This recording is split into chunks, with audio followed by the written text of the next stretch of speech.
শুভ সকাল প্রিয় শিক্ষার্থীরা, তোমরা কেমন আছো? সবাই নিশ্চয়ই ভালো আছো। প্রচণ্ড গরমে আমরা এই রমজানের ব্রত পালন করছি। নিশ্চয়ই সৃষ্টিকর্তা আমাদের এই রহমতের একটা প্রতিদান দেবে। চলো আজকে আমরা এই দশম শ্রেণীর বিজ্ঞান একটি ক্লাসে অংশগ্রহণ করি। দশম শ্রেণীর বিজ্ঞান ক্লাসের ছাত্রছাত্রীরা তোমরা ক্লাসটি করার জন্য প্রস্তুত থাকো। চলো আমরা স্লাইডে চলে যাই। আজকে সম্পূর্ণ ক্লাসটা পুরো অধ্যায়টাই শেষ করব একটা কিছু স্লাইডের মাধ্যমে। তোমরা আশা করি মনোযোগ সহকারে দেখলে পুরো ক্লাসটাই তোমরা বুঝতে পারবে। আমার পরিচিতি তুলে ধরছি।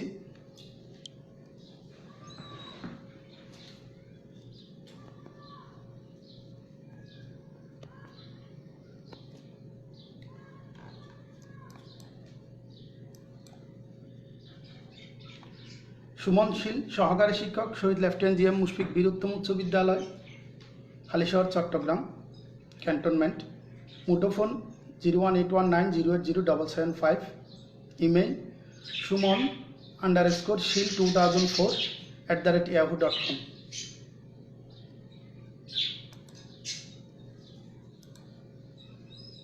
প্রিয় শিক্ষার্থীরা, আমরা কিছু ছবি দেখাচ্ছি। চিত্রে প্রদর্শিত বস্তু দিয়ে আমরা কি করি? হ্যাঁ, তোমরা ঠিকই বলতে পারছো। আমরা রেডিও দিয়ে কি শুনি? খবর শুনি, গান শুনি এবং টেলিফোন দিয়ে কথাবার্তা বলি। অর্থাৎ আমরা এগুলো দিয়ে, টেলিফোন দিয়ে আমরা কি করে থাকি? যোগাযোগ করে থাকি, তাই না? আর রেডিও দিয়ে কি করে? আমরা খবর শুনি। এবার দেখো তো এখানে কি? মোবাইল ফোনে ইমো, স্কাইপি, হোয়াটসঅ্যাপ বিভিন্ন সফটওয়্যারের মাধ্যমে ভিডিও কল করা হচ্ছে। তো আমরা এগুলোর মাধ্যমে কি করতে পারি? ফেসবুক, মেসেঞ্জার, হোয়াটসঅ্যাপ এগুলোর মধ্যে আমরা কি করতে পারি? যোগাযোগ করতে পারি। একজনের সাথে আরেকজনে কথাবার্তা বলতে পারি। তো আজকে আমরা দেখতে পাচ্ছি আমরা সবাই কাছাকাছি থাকতে পারি এই সফটওয়্যারগুলোর মাধ্যমে। ঠিক এই ছবিটার মতো। কেউ যদি আমেরিকা থাকে, তাহলে কেউ যদি লন্ডনে থাকে, কেউ যদি ঢাকায় থাকে, আমরা এই সফটওয়্যারগুলোর মাধ্যমে যোগাযোগ করতে পারি। তো বুঝতে পারছো, আজকে আমাদের অধ্যায়টা হচ্ছে আমরা সবাই কাছাকাছি, ত্রয়োদশ অধ্যায়, দশম শ্রেণীর বিজ্ঞান। চলো আমরা পাঠে প্রবেশ করি। এই অধ্যায় পাঠ শেষে শিক্ষার্থীরা যোগাযোগ ও যোগাযোগের মূলনীতি ব্যাখ্যা করতে পারবে। ব্লক চিত্র ব্যবহার করে যোগাযোগের বিভিন্ন প্রক্রিয়ার ধাপ ব্যাখ্যা করতে পারবে। মাইক্রোফোন এবং স্পিকারের কার্যক্রম ব্যাখ্যা করতে পারবে। তোমরা দেখো, যোগাযোগ হলো এক স্থান থেকে অন্য স্থানে বা এক ব্যক্তি থেকে অন্য ব্যক্তিতে বা এক যন্ত্র থেকে আরেক যন্ত্রে কথাবার্তা, চিন্তাভাবনা বা তথ্যের আদান প্রদান বা বিনিময় করা। যোগাযোগের মৌলিক নীতিমালা। যোগাযোগের জন্য অবশ্যই প্রেরক এবং গ্রাহক যন্ত্র থাকতে হবে। যোগাযোগের ভাষা হতে হবে সহজ সরল, সুস্পষ্ট এবং সম্পূর্ণ। সঠিক তথ্য পাঠাতে হবে সঠিক ব্যক্তির কাছে। যোগাযোগের ভাষা, কথাবার্তা মধ্যে অবশ্যই সৌজন্যবোধ থাকতে হবে। এখানে একটা ছবি দেখো। যোগাযোগ বা তথ্য আদান প্রদান প্রক্রিয়া। প্রেরক যন্ত্র থেকে একটা লোক একটা বার্তা পাঠাচ্ছে। বার্তাটা কোনো মিডিয়া বা মাধ্যম হয়ে গ্রাহক যন্ত্রে ধরা পড়ছে। এটা হচ্ছে যোগাযোগের একটা প্রক্রিয়া। উপরে আমরা দেখতে পাই যোগাযোগ প্রক্রিয়ার প্রথম ধাপে প্রেরক কোনো একটি বার্তা একটি মাধ্যম দ্বারা প্রাপকের কাছে পাঠাচ্ছে, তারপর দ্বিতীয় ধাপে প্রাপক তা গ্রহণ করছে এবং তার ফিডব্যাক কোনো একটি মাধ্যম ব্যবহার করে প্রেরকের কাছে পাঠানোর চেষ্টা করছে।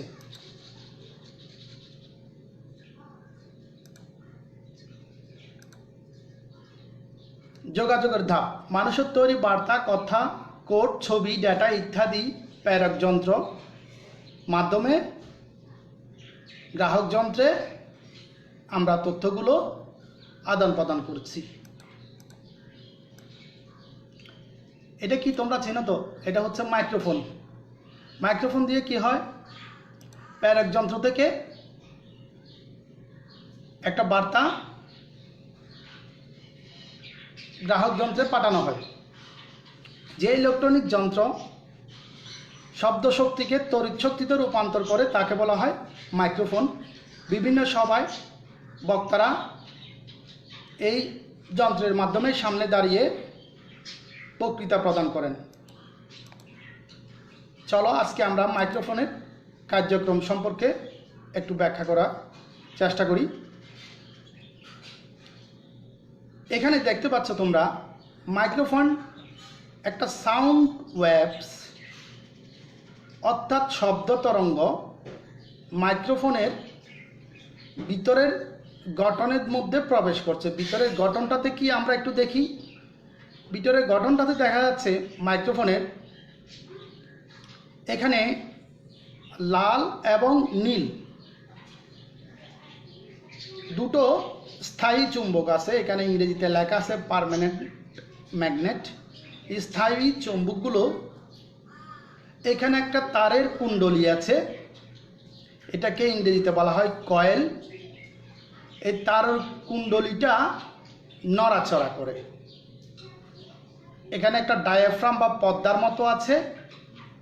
যখন শব্দ তরঙ্গ কাঁপে, যখন আমরা কথা বলি, শব্দ তরঙ্গ যখন কাঁপে, এই ডায়াফ্রামে এই শব্দ তরঙ্গটা ধাক্কা খেয়ে এই কয়েলটা উপরে নিচে উঠানামা করে এই চুম্বকের মাধ্যমে। এভাবে এই শব্দ সিগন্যালটা কি হয়, তড়িৎ সিগন্যালে রূপান্তরিত হয়, ইলেকট্রিক সিগন্যালে রূপান্তরিত হয়। শব্দটা বিদ্যুৎ সিগন্যালে অর্থাৎ ইলেকট্রিক সিগন্যালে রূপান্তরিত হয়। তাহলে দেখো মাইক্রোফোনে একটি ডায়াফ্রাম থাকে যেটা কথা বলার সময় কম্পনের সাথে কাঁপতে থাকে। এই যে এটা ডায়াফ্রাম। ডায়াফ্রামের সাথে লাগানো চলকুণ্ডলীটিও চুম্বক ক্ষেত্রের সামনে পিছনে নড়তে থাকে। অর্থাৎ এটা একটা তারের কুণ্ডলী বা কয়েল। এটা এই চুম্বক ক্ষেত্রের, এই যে লাল নীল দেখছো, এটা একটা চুম্বক ক্ষেত্র, এটা স্থায়ী চুম্বক। এই চুম্বক ক্ষেত্রের উপরে নিচে করে, ডানে বামে করে এটা নড়তে থাকে, সামনে পিছনে করে। নাড়াচাড়ার কারণে সেটি একটি বিদ্যুৎ শক্তির আবেশ ঘটে। অর্থাৎ শব্দ তরঙ্গটা একটা বিদ্যুৎ সিগন্যাল রূপান্তর করার চেষ্টা করছে এবং শব্দ শক্তিতে তড়িৎ সিগন্যালে পাঠানো হয়। তারপর শব্দের তড়িৎ সিগন্যাল অ্যাম্পলিফায়ার বাড়িয়ে নিতে হয়। অর্থাৎ এই তড়িৎ সিগন্যালটা একটা বিবর্তন করা হয়, অর্থাৎ একটা ট্রান্সমিটারের সাহায্যে এটার এই শব্দ তরঙ্গের দূরত্বটা একটু বাড়াইতে হয়। তারপরে অ্যাম্পলিফায়ার দিয়ে এই কাজটা করা হয়। তারপরে সেই সিগন্যাল টেলিফোনে বা স্পিকার বা রেডিওতে ধরা পড়ে।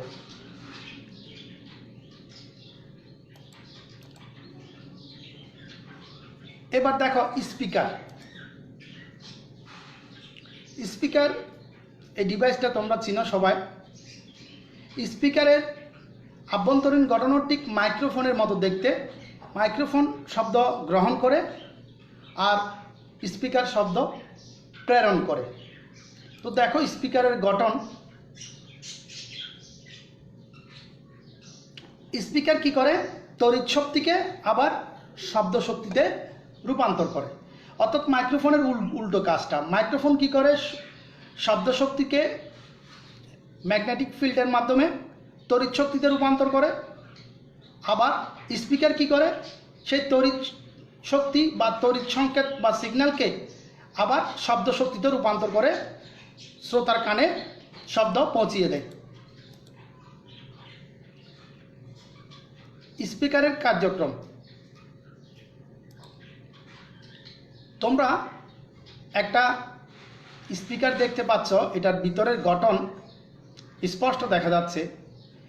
স্পিকারে এই যে সি অংশে একটা তারের কুণ্ডলী থাকে, এই তারের কুণ্ডলীটাতেই মূলত তড়িৎ সিগন্যালটা প্রবেশ করে, ইনপুট থেকে এসে এখানেই প্রবেশ করে। এখানে দুটো আদান থাকে, ধনাত্মক এবং ঋণাত্মক আদান। আর বি যেটা দেখতে পাচ্ছ, এটা গোলাকার একটা চুম্বক, এটা একটা স্থায়ী চুম্বক। ইনপুট থেকে যখন শব্দ এই তড়িৎধারে প্রবেশ করে, শব্দ মানে এটা তড়িৎ, শব্দের তড়িৎ সিগন্যালটা যখন এই তারের কুণ্ডলিতে প্রবেশ করে, তখন এখানে থাকা স্থায়ী চুম্বক এই ম্যাগনেটিক ফিল্ডগুলো কাজ শুরু করে। তখন এই তারের কুণ্ডলীটাকে উপরে নিচে নাড়াচাড়া করে এবং এই যে পর্দা আছে, পর্দার মাধ্যমে এটা কাঁপিয়ে শব্দটাকে সুন্দর এবং শ্রুতিমধুর জোরালো করার চেষ্টা করে, ঠিক এই চিত্রটার মতো।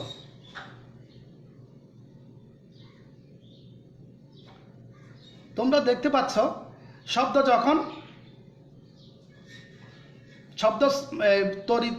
যখন তড়িৎ সিগন্যাল রূপে যখন এই কয়েলের মধ্যে প্রবেশ করে, এইটাই হচ্ছে সেই কয়েলটা।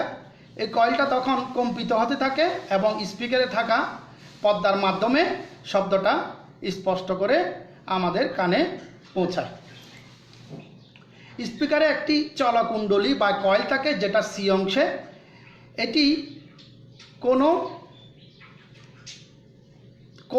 থাকে, কোন মানে এখানে পর্দাটাকে বোঝাচ্ছে, যা চলকুণ্ডলীর সাথে লাগানো থাকে। অর্থাৎ এই পর্দাটা একটা গামের মাধ্যমে এই কুণ্ডলীর সাথে একদম আলতো সুন্দরভাবে লাগানো থাকে, যাতে কুণ্ডলীটা ম্যাগনেটিক এই চুম্বকের গোলাকার চুম্বকের মাঝে সহজেই উঠানামা করতে পারে। মাঝখানে অংশে একটা ছোট রডের মতো আছে, এই রডের এই আর চুম্বকের এই যে ফাঁকা জায়গাটাতেই এটা উঠানামা করে। যখন শব্দের তড়িৎ সিগন্যাল অ্যাম্পলিফায়ার বাড়িয়ে দেওয়া হয়, তখন এই সিগন্যাল স্পিকারে শব্দ সৃষ্টি করে এবং এই হালকা ধাতুর তৈরি এই যে কাগজ আছে, এটা সামনে পিছনে কম্পিত হয় এবং যথাযথ শব্দ তৈরি করে।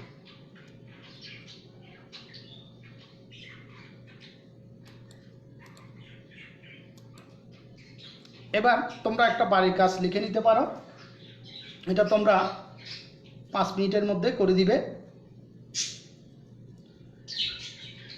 স্পিকার এবং মাইক্রোফোনের কার্যক্রম।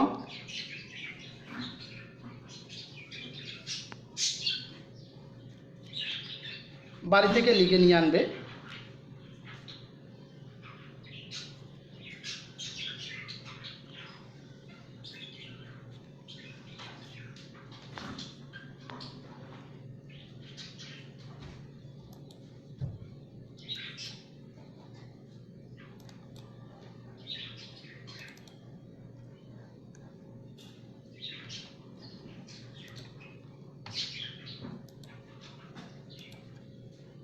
এবার দেখো, আমরা আরও কিছু সিগন্যাল নিয়ে আসছি। একটা হচ্ছে অ্যানালগ সিগন্যাল, যেটা অপটিক্যাল ফাইবারের মধ্য দিয়ে যায়। অ্যানালগ মানে আলোর সিগন্যাল।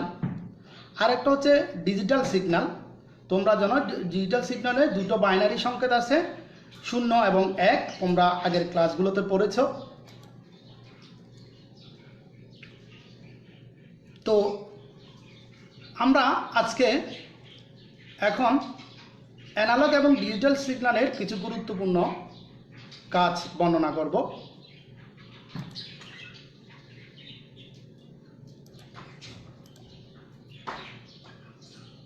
এই পাঠ শেষে আমরা অ্যানালগ সংকেতের কার্যক্রম ব্যাখ্যা করতে পারব, ডিজিটাল সংকেত কি তা বিশ্লেষণ করতে পারব, ডিজিটাল সংকেতের সুবিধাগুলো বর্ণনা করতে পারবো। সংকেত হলো কোনো চিহ্ন বা শব্দ বা কার্য যেটি নির্দিষ্ট তথ্য বহন করে। সংকেত কি? সংকেত হলো কোনো চিহ্ন বা শব্দ বা কাজ যেটি কোনো নির্দিষ্ট তথ্য বহন করে। সংকেত দুই ধরনের আছে। তথ্য প্রযুক্তিতে সংকেত দুই ধরনের, অ্যানালগ সংকেত ও ডিজিটাল সংকেত। অ্যানালগ সংকেত হলো নিরবচ্ছিন্নভাবে পরিবর্তনশীল ভোল্টেজ, অর্থাৎ এই সিগন্যালটাকে আমরা বাড়াইতে অথবা কমাইতে পারি। এখানে দেখছো তোমরা একটা ম্যাগনেটিক ফিল্ডে অর্থাৎ চুম্বক ক্ষেত্রে কিছু সংকেত এসে অ্যানালগ সিগন্যালে রূপান্তর করছে। অ্যানালগ সিগন্যালগুলো অপটিক্যাল ফাইবার দিয়ে চলাচল করতে পারে। তোমরা জানো অ্যানালগগুলো আলোর সিগন্যাল, সাধারণত ব্লাড প্রেশার, তাপ, চাপ, রোদ, অ্যাবোমিটার, অ্যামিটার, ভোল্টামিটার বা কাঁটা দিয়ে যে সংকেতগুলো মাপা হয় সেগুলো সাধারণত অ্যানালগ সংকেত হিসেবে আমরা চিনি।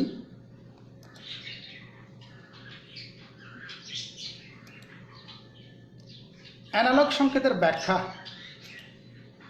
অ্যানালগ সংকেত দ্বারা আমাদের চারপাশের শব্দ, আলো, তাপমাত্রার ঘটে যাওয়া এক ধরনের তথ্য উপাত্তে প্রকাশ করতে পারে, কিন্তু তাদের মান নিরবিচ্ছিন্নভাবে থাকে না। কিন্তু সে মান দৈনন্দিন জীবনের কাজে লাগানোর জন্য সেই সংকেতকে বিশ্লেষণ করা যায়। এই অ্যানালগ সিগন্যালকে তড়িৎ সিগন্যালে রূপান্তর করা সম্ভব। অ্যানালগ সিগন্যালকে যদি কোনো একটি ইলেকট্রনিক ডিভাইস দিয়ে প্রক্রিয়া করি তাহলে সেই ডিভাইসটার নাম হচ্ছে অ্যানালগ ইলেকট্রনিক্স।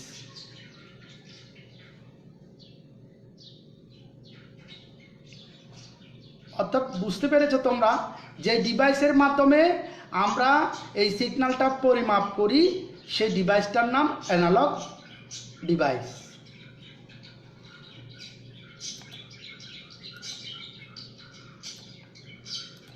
ডিজিটাল সংকেত। ডিজিটাল সংকেত বলতে বোঝায় এমন সংকেত যাদের প্রত্যেককে পৃথকভাবে চেনা যায়। এখানে দেখো আমরা সবাই অন অফ বুঝি।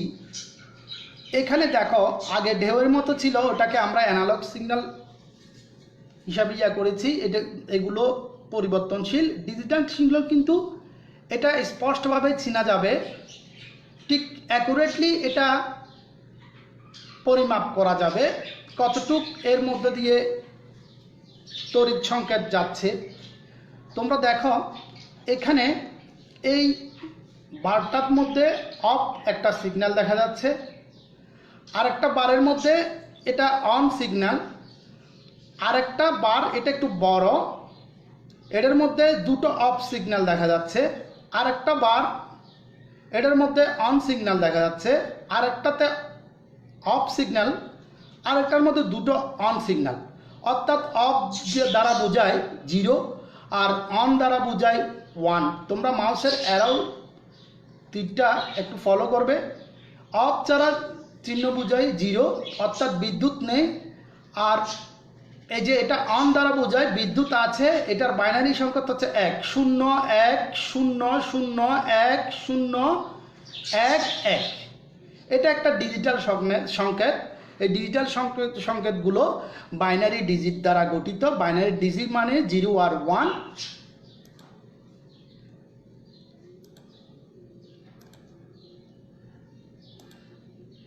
ডিজিটাল সংকেত বলতে বোঝায় সেই যোগাযোগ সংকেত যাদের প্রত্যেককে পৃথকভাবে চেনা যায়। বাইনারি কোড, দুই ধরনের বাইনারি কোড আছে। বাইনারি কোড দুই ধরনের, 0 এবং 1। এর সাহায্যে যে কোনো তথ্য, অক্ষর, সংকেত, বিশেষ সংকেত অর্থাৎ কম্পিউটারের যত ভাষা আছে 0 এবং 1-এর মাধ্যমে প্রকাশ করা যায়। 0 মানে কারেন্ট নেই আর 1 মানে কারেন্ট আছে। এটা হচ্ছে 0 হচ্ছে অফ আর 1 হচ্ছে অন। অর্থাৎ তথ্য প্রযুক্তিতে যত সংকেত আছে সবগুলো এই ডিজিটাল বাইনারি কোড দুটোর মাধ্যমে প্রকাশ করা যায়। কম্পিউটারের ভাষায় এটাকে বলা হয় যান্ত্রিক ভাষা বা মেশিন ল্যাঙ্গুয়েজ। সুতরাং ডিজিটাল সংকেত বলতে বোঝায় সেই সংকেত যাদের প্রত্যেককে স্বতন্ত্রভাবে চেনা যায়।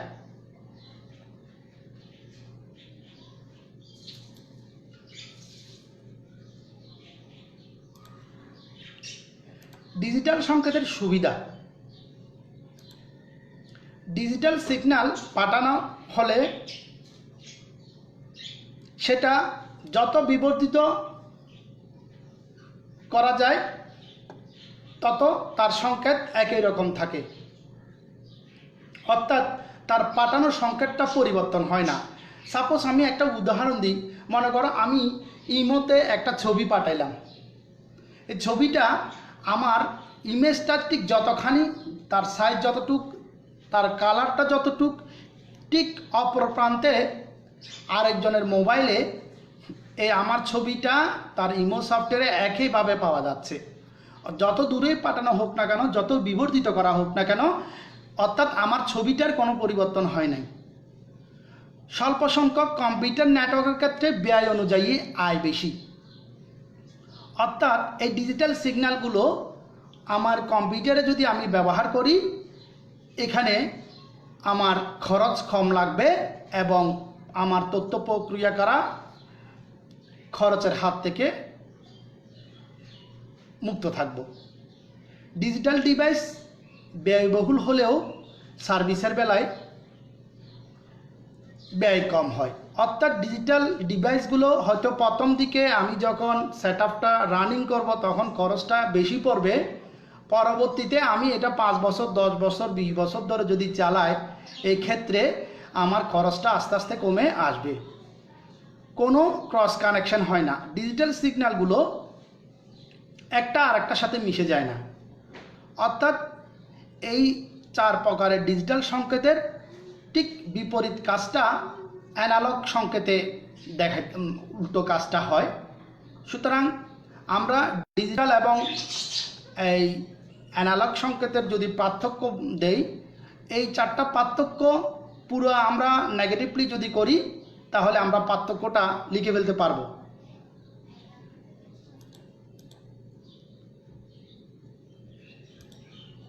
নিচের চিত্রে আলোক ও অ্যানালগ ও ডিজিটাল সংকেতের মধ্যে দুটি পার্থক্য এবং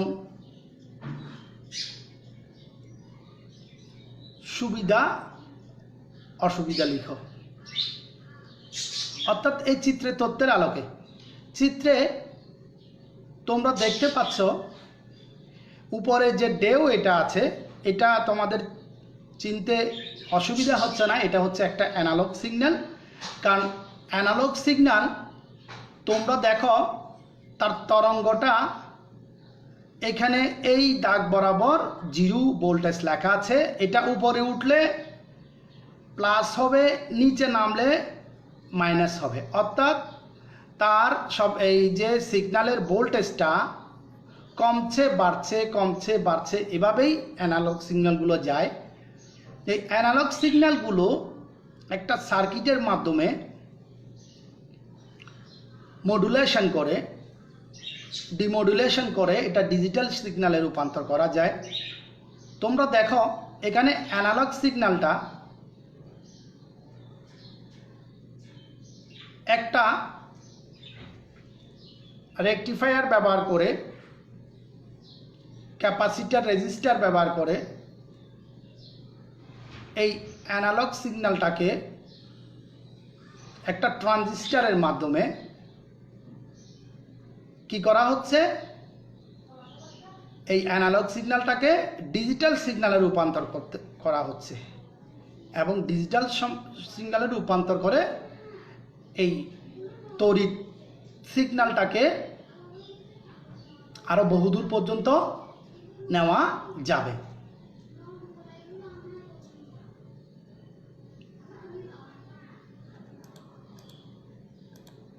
একটা বাড়ির কাজ লিখো, এটাও তোমরা 5 মিনিটের মধ্যে করে দিতে পারবা। ডিজিটাল ও অ্যানালগ সংকেতের মধ্যে পার্থক্য লিখো।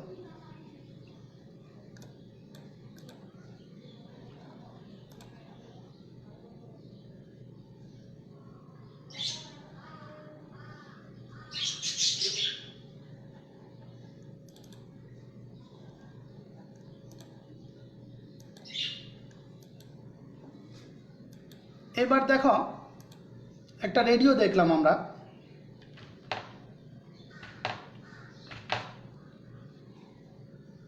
একটা রেডিও দেখলাম। রেডিওর গ্রাহক যন্ত্র আছে, গ্রাহক যন্ত্রে একজন বক্তা শব্দ প্রেরণ করছে মাইক্রোফোনে। মাইক্রোফোনে প্রেরণ করার পর এই শব্দটা মডুলেটেড হচ্ছে, অর্থাৎ মডুলেশন হচ্ছে। মডুলেশন হয়ে শব্দ তরঙ্গটা তড়িৎ তরঙ্গ রূপান্তর হচ্ছে একটা অ্যাম্প্লিফায়ারের মাধ্যমে। তারপরে এই শব্দ তরঙ্গটা এই তোমার ডিজিটাল সিগন্যালে রূপান্তর করছে মেশিনে, এবং এই ডিজিটাল এটা তড়িৎ সিগন্যালকে বিবর্ধন করে আরও বৃদ্ধি করা হচ্ছে। যদি এটা অপটিক্যালে পাঠাতে হয় তাহলে অপটিক্যাল ফাইবারে পাঠাতে হয় তাহলে এটা অ্যানালগ সিগন্যালে রূপান্তর করতে হবে। আর যদি অপটিক্যালে পাঠাতে না হয় কিংবা রাউটারে কোনো দূরবর্তী কোনো নেটওয়ার্কের স্টেশনে পাঠাতে হয় ওয়্যারলেস সিস্টেমে, তাহলে এই তরঙ্গটা একটা ট্রান্সমিটারের মাধ্যমে শব্দ তরঙ্গটা মডুলেশন করে তড়িৎ সিগন্যাল রূপে আরেকটা টাওয়ারে পাঠানো যায়। এই টাওয়ারে পাঠানো সেই তড়িৎ সিগন্যালটা আবার কি করা হয়, সেটা রেডিওর মাধ্যমে তরঙ্গ আকারে ছড়িয়ে পড়ছে, সেটাকে ডিমোডুলেট বলে, অর্থাৎ ডিমোডুলেশন বলে। অর্থাৎ শব্দটা মডুলেটেড হয়েছে অডিও অ্যাম্প্লিফায়ার ট্রান্সমিটারের মাধ্যমে এবং এটা একটা নেটওয়ার্ক স্টেশনের মাধ্যমে, সেটা আবার মডুলেট হয়ে বৈদ্যুতিক তরঙ্গ আকারে কোথায় ডিভাইসের মধ্যে ঢুকে যাচ্ছে রেডিওর মাধ্যমে, এবং রেডিওতে এই বৈদ্যুতিক তরঙ্গটা আবার ট্রান্সমিট করে, অর্থাৎ ট্রান্সলেশন করে শব্দ তরঙ্গে রূপান্তর করছে এবং আমাদের কানে এই শব্দ তরঙ্গটা পৌঁছছে, শ্রোতার কাছে পৌঁছছে। এটাই হচ্ছে রেডিও সম্প্রচারের প্রেরণ এবং গ্রহণের একটা প্রক্রিয়া, অর্থাৎ মডুলেশন এবং ডিমডুলেশন। শব্দ তরঙ্গ থেকে মডুলেটেড হচ্ছে বৈদ্যুতিক তরঙ্গে, তারপরে নেটওয়ার্ক সার্ভার, নেটওয়ার্ক স্টেশনের থেকে সেই বৈদ্যুতিক তরঙ্গতে আবার ডিমডুলেশন করে শব্দ তরঙ্গে রূপান্তর করে শ্রোতার কানে পৌঁছিয়ে দিচ্ছে।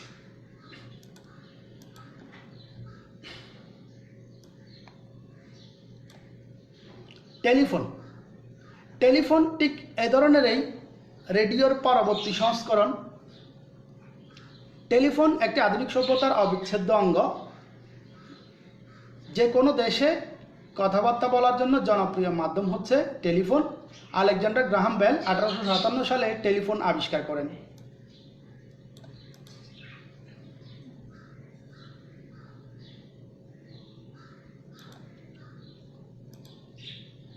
এখানে দেখো টেলিফোনের কার্যপদ্ধতি অনেকটা কিছুক্ষণ আগে যে রেডিওর কথা বলেছিলাম, অনেকটা রেডিওর সিস্টেমের মতোই।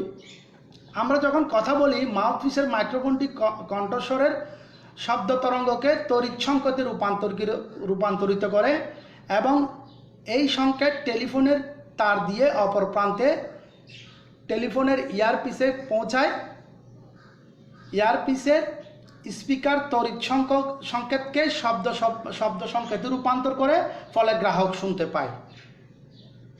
অর্থাৎ টেলিফোনের প্রক্রিয়াটাও দেখতে হুবহু কিসের মতো? রেডিওর সম্প্রচারের মতো। অর্থাৎ রেডিওতে যে সংজ্ঞাটা আমি চিত্রের মাধ্যমে বুঝিয়েছি, ঠিক টেলিফোনের কার্যপদ্ধতিটাও একই রকম। অর্থাৎ গ্রাহক যন্ত্রে শব্দটা গ্রহণ করে, এটা তড়িৎ সংকেতে রূপান্তরের মাধ্যমে, বিবর্ধিত করার মাধ্যমে এই তড়িৎ সংকেতকে আবার শব্দ সংকেতে রূপান্তরিত করে শ্রোতার কানে পৌঁছিয়ে দেয়।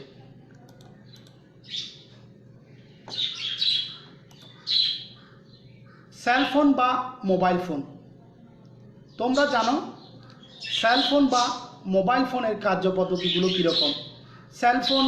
ফোনে কথা বলছে একটা লোক, এটা কোনোবর্তী কোনো একটা টাওয়ার বা এটা কোনো একটা টাওয়ারের সেল অফিসে সেটা ধরা পড়ছে।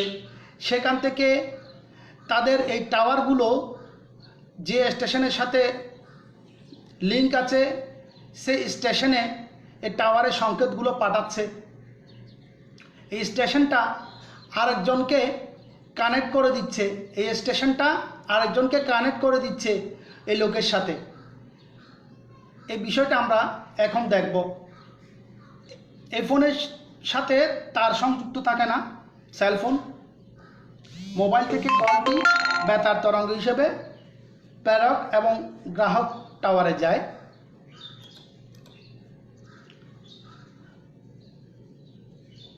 এখানে দেখো চিত্রটার মধ্যে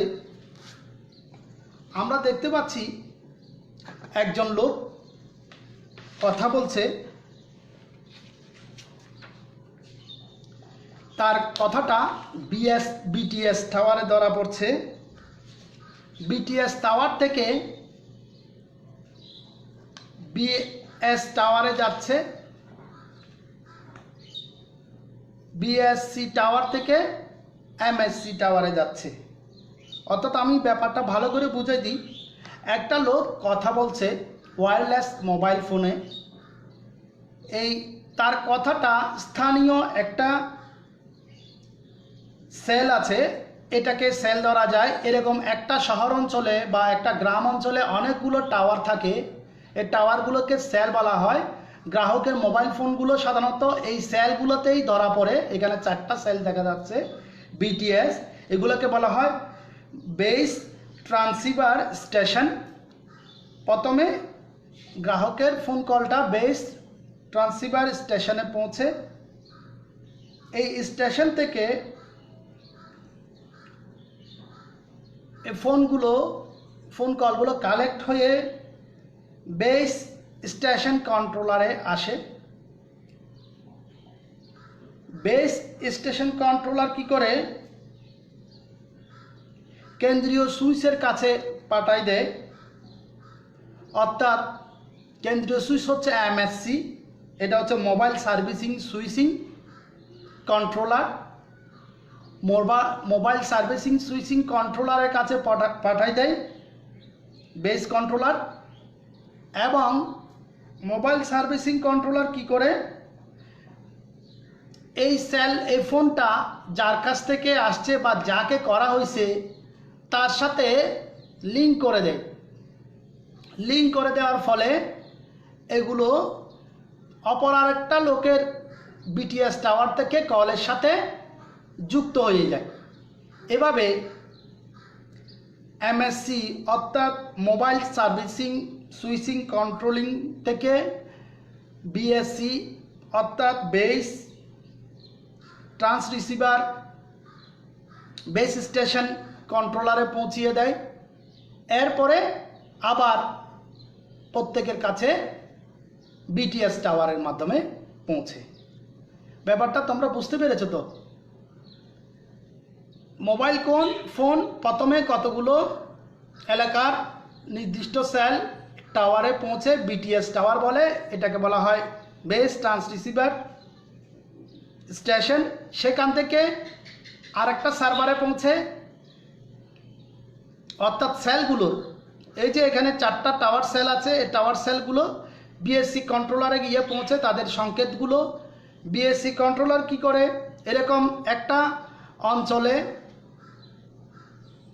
বা কয়েকটা শহরে বা অনেকগুলো থাকে বিএসসি অর্থাৎ বেস স্টেশন কন্ট্রোলার, এগুলো মোবাইল সার্ভিসিং কন্ট্রোলারের কাছে পৌঁছায়, অর্থাৎ মূল যে সুইচিং কন্ট্রোলার তার কাছে পাঠিয়ে দেয়। সে কি করে, এই তার প্রয়োজনীয় নথিপত্র সাথে সে লিঙ্ক করে কার কাছে পাঠানো দরকার সে পথটা নির্দেশ করে দেয়।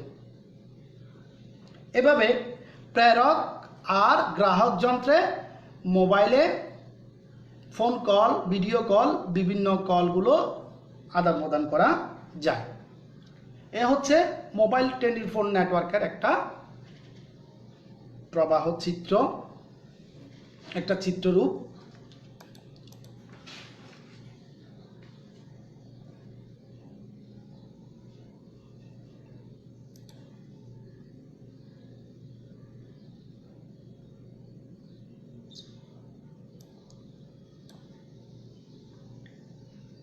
এখানেও আমরা একই রকম বিষয়টা দেখাচ্ছি আর কি। টাওয়ারে কলটি মাইক্রোওয়েভের মাধ্যমে মোবাইল সুইচ স্টেশনে যায়, অর্থাৎ এখানে একটা কল আসলো মূল টাওয়ারে, অর্থাৎ এমএসসি বলছিলাম আমরা কিছুক্ষণ আগে, মোবাইল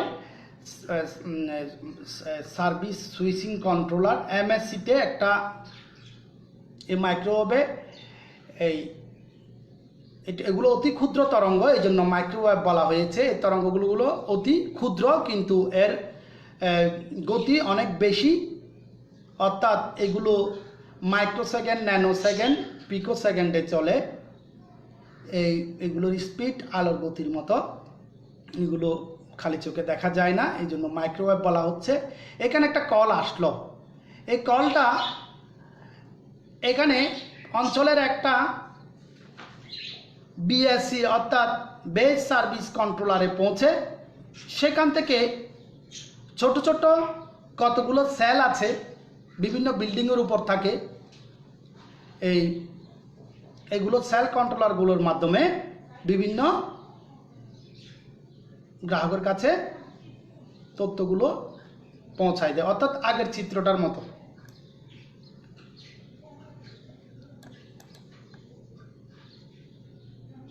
এখানেও ঠিক একই রকম একটা বিষয় দেখাচ্ছে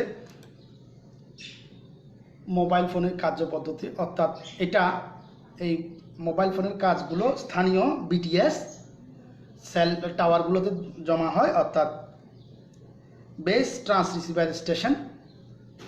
সেখান থেকে আবার আরেকটা সার্ভারে যায়, সেটা আমরা জানি যে বিএসসি থেকে এমএসসিতে যায়, অর্থাৎ বিএসসি মানে ওই base service base station controller, আর এমএসসি হচ্ছে যে এভাবে এই মোবাইলের তথ্যগুলো লিঙ্ক করে।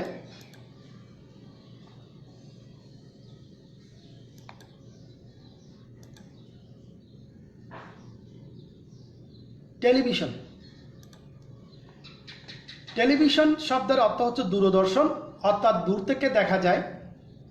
স্কটিশ আবিষ্কারক লজি বেয়ার্ড 1926 সালে টেলিভিশনের চিত্র প্রেরণে সক্ষম হন। টেলিভিশনের চ্যানেলগুলো ঠিক একই রকমভাবে আমরা দেখতে পাই। তোমরা দেখো, অর্থাৎ মূল একটা সুইচিংয়ে আছে, আমরা যেটা এমএসসি বলছি আর কি, MSc mobile service switching controller, ওইটার মতো এখানে টেলিভিশন চ্যানেলগুলো যে জায়গা থেকে সম্প্রচার করে সেই জায়গাটা বোঝা যাচ্ছে। সেখান থেকে একটা স্যাটেলাইটে পৌঁছায় তাদের সম্প্রচারগুলো, স্যাটেলাইট থেকে তারপরে মাল্টি সিস্টেম অপারেটরের কাছে পৌঁছায়। মাল্টি সিস্টেম অপারেটর কি করে, কতগুলো ইন্ডিভিজুয়াল সাবস্ক্রাইবার আছে, অর্থাৎ এরা কি করে মাল্টি সিস্টেম থেকে এরা কিছু ডিস্ট্রিবিউটর আছে, এরা ডিস্ট্রিবিউটরগুলো ইন্ডিভিজুয়াল সাবস্ক্রাইবাররা এগুলো কিনে নেয়। এই ডিস্ট্রিবিউটাররা আবার মোবাইল কেবল অপারেটরের কাছে তাদের আইপিগুলো সেল করে। কেবল অপারেটর কি করে, পরবর্তীতে বিভিন্ন বাসাবাড়িতে এই লাইনগুলো সাপ্লাই দেয়।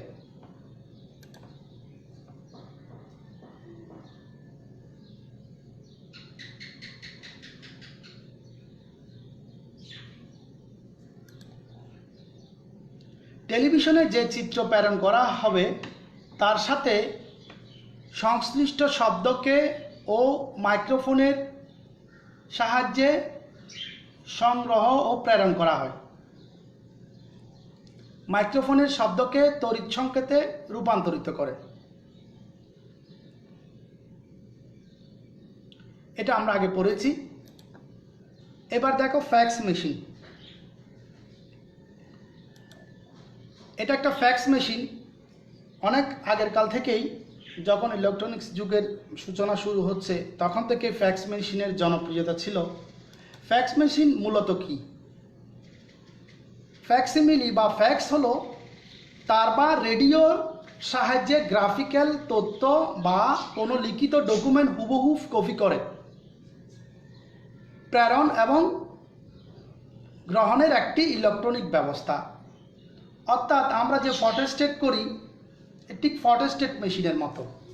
অর্থাৎ বাংলাদেশ থেকে আমেরিকায় একটা পাসপোর্টের ছবি স্ক্যান করে পাঠানো হচ্ছে। এখানে কি করবে, বাংলাদেশ থেকে ওই পাসপোর্টের ওই কাগজটা এই মেশিনে ঢুকাই দিবে। ঢুকাই দেওয়ার পর ওই কাগজটা কপি হবে। কপি হয়ে আমেরিকায় যদি আমি ওই ভিসাটা বা পাসপোর্টের কপিটা পাঠাতে চাই, ওই আমেরিকায় হুবহু কপিটা পৌঁছে যাবে। এটা একটা ইলেকট্রনিক ব্যবস্থা। এখানে কিছু কোড আছে, যে কোডে পাঠানো হচ্ছে, যে কোড থেকে পাঠানো হচ্ছে ওই কোডগুলো হুবহু যদি আমরা এন্ট্রি করি তাহলে কাগজটা নিমিষেই কয়েক সেকেন্ডের মধ্যেই কাগজটা প্রেরক যন্ত্র থেকে গ্রাহক যন্ত্রে পৌঁছে যায়। 1842 সালে স্কটল্যান্ডের বিজ্ঞানী আলেকজান্ডার বেইন ফ্যাক্স মেশিন আবিষ্কার করেন। এটার ব্যবহার এখনো বিদ্যমান। ফ্যাক্স মেশিনের কাজটা কি? এখান থেকে একটা পেপার এই মেশিন এনকোড করছে। এনকোড করছে মানে এটা রিড করে নিচ্ছে, সে পড়ে নিচ্ছে, পুরো গ্রাফিক্সটা যা আছে সে এনকোডিং করে নিচ্ছে। তারপরে এটা ফ্যাক্স মেশিনে ঢুকে গেল। এবার রিসিভার মেশিনে ওই এক এক কাগজটা ডিকোড করা হচ্ছে। ডিকোড করে সে হুবহু প্রতিলিপি তৈরি করে সে প্রিন্ট করে কাগজ রূপে বের করে দিচ্ছে। এটা হচ্ছে ফ্যাক্স মেশিনের কর্মপদ্ধতি। তো এই কর্মপদ্ধতিকে এনকোড এবং ডিকোডিং বলা হয়।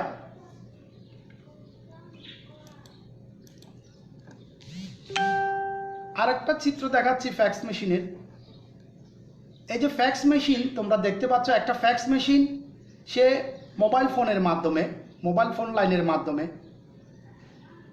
সে কি করলো, একটা কাগজ সেন্ড করলো কপি করে।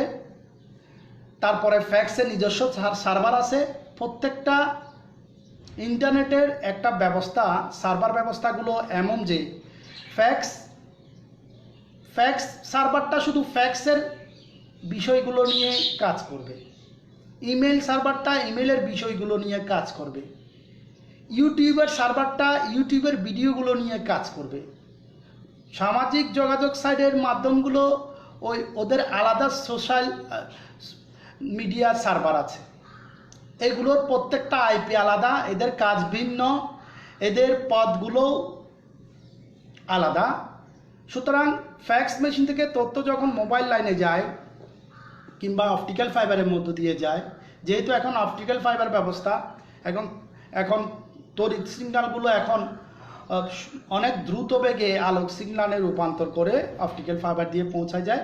কিন্তু এগুলো ডিভাইস লাগে মডুলেশন এবং ডিমডুলেশন হতে, কিন্তু পরবর্তীতে এটা আইপি ফ্যাক্স সার্ভারে এটা ধরা পড়ে এবং ফ্যাক্স সার্ভার কি করে এটাকে ইন্টারনেটে পৌঁছায় দেয়।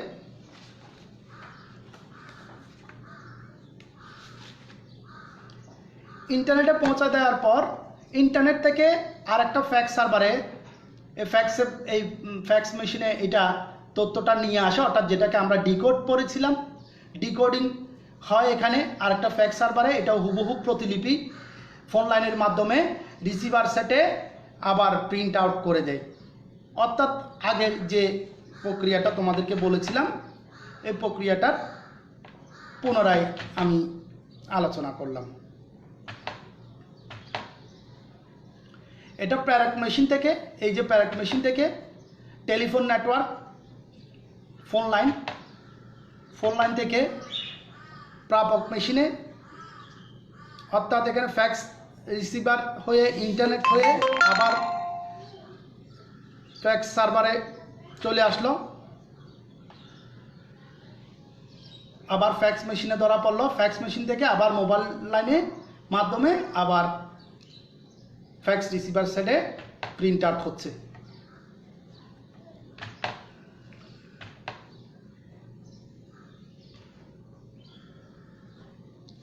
চিত্র প্রদর্শিত বস্তুটার নাম কি এবং এর 5টি ব্যবহার লিখো।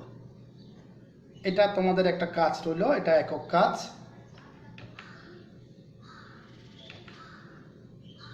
দলীয় কাজ হচ্ছে এটা একটা কম্পিউটারের সংগঠন, এই কম্পিউটারের সংগঠন তোমরা বর্ণনা করবে,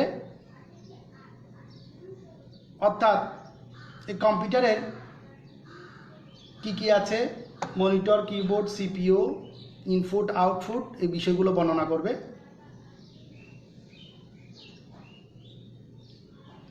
রঙিন টেলিভিশনের মৌলিক রং কয়টি এবং কি কি? হার্ডওয়্যার এবং সফটওয়্যার বলতে কি বোঝায়? এই প্রশ্নগুলো তোমরা লিখো তো দেখি।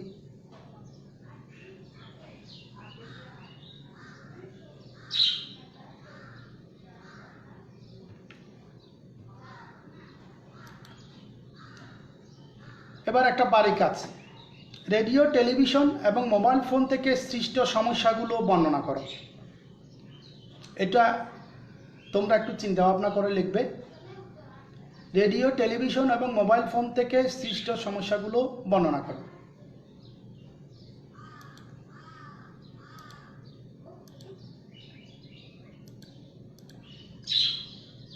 ধন্যবাদ সবাইকে অনেক ধৈর্য সহকারে ক্লাসটি দেখার জন্য।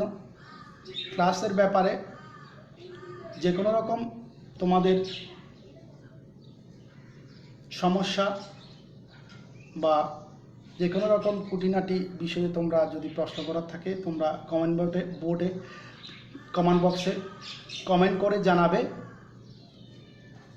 যারা ক্লাসটি দেখেছো তারা লাইক এবং কমেন্ট করবে, তাহলে ভবিষ্যতে আমাদের ক্লাস নিতে আমাদের আগ্রহটা আরও বেশি বেড়ে যাবে।